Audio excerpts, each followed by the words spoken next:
তো আজকে আমরা চাউমিনকে করবো মডিফাই এবং দেখবো কেমন খেতে হয়। তার জন্য প্রথমে লেবু গাছে লুকিয়ে থাকা চাউমিনকে নিয়ে নেবো, কারণ ঢং না করলে ভিউজ হবে না। এরপর নিয়ে নেবো কিছুটা পরিমাণ লং, জলের তলা থেকে তুলে নেবো কোটি টাকার পেঁয়াজ। আমাদের এখানে 7-8 দিন ধরে এত পরিমাণে বৃষ্টি হচ্ছে বলার মতো না। আমরা বৃষ্টিকে যতই বলছি যেতে, সে বলছে আরো বেশি দিন থাকবো। আমাদের কাছে থাকা পেঁয়াজ এবং লঙ্কাটাকে ভালো মতো করে কেটে নেবো। লঙ্কা কাটা হয়ে গেলে প্রথমে গ্যাসটাকে অন করে তার উপরে দিয়ে দেবো একটা হাঁড়ি। প্রথমে আমাদের চাউমিনকে সিদ্ধ করতে হবে, দিয়ে তাতে দিয়ে দেবো কিছুটা পরিমাণ জল, তার মতো জল দিয়ে তাতে দিয়ে দেবো পরিমাণ মতো নুন। এরপর দিয়ে দেবো পরিমাণ মতো হলুদ। হলুদ দেওয়া হয়ে গেলে হলুদটার সঙ্গে পুরো জলটাকে মিশিয়ে নেবো। এরপরে এই চিংড়িস বডি নিয়ে চাউমিনের প্যাকেটটাকে খুলে এরপরে চাউমিনটাকে চাইনিজ স্টাইলে ভেঙে হাঁড়িতে দিয়ে দেবো। চাউমিনটা ভালো মতো সিদ্ধ হয়ে গেলে এতে দিয়ে দেবো পরিমাণ মতো জল। জলটা ঠান্ডা হয়ে গেলে এটাকে ছেঁকে নেবো। চাউমিনটাকে ঠান্ডা হওয়ার জন্য রেখে দেবো। আবার গ্যাসটাকে অন করে তারপরে প্যান দিয়ে কিছুটা পরিমাণ তেল দিয়ে দেবো। গরম হয়ে গেলে তাতে দিয়ে দেবো আগে থেকে কেটে রাখা পেঁয়াজ এবং কাঁচা লঙ্কা। দেওয়ার পরে ওই কড়াইতে দিয়ে দেবো একটা ডিম।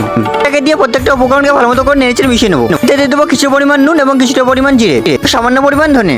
পরে সিদ্ধ করা চাউমিনটাকে এর ভিতরে দিয়ে দেবো। এটাকে দেওয়ার পরে ঘন্টাখানিক এটাকে ভেজে নেবো। প্রপার ভাজা হয়ে গেলে এটাকে নামিয়ে নেবো। তো ফাইনালি এটা দেখতে কিছুটা এরকম। তো চলো এটাকে টেস্ট করে দেখা যাক এটা খেতে কেমন হয়। পরিমাণ চাউমিন এবং বেশি পরিমাণ ডিম এবং বেশি পরিমাণ ডো, তো বেশ ভালোই লেগেছে। তো এর থেকে ভালো চাউমিন আমরা খেয়েছি। তো ভিডিওটি ভালো লাগলে চ্যানেলটিকে সাবস্ক্রাইব করে একটা লাইক করে দিও।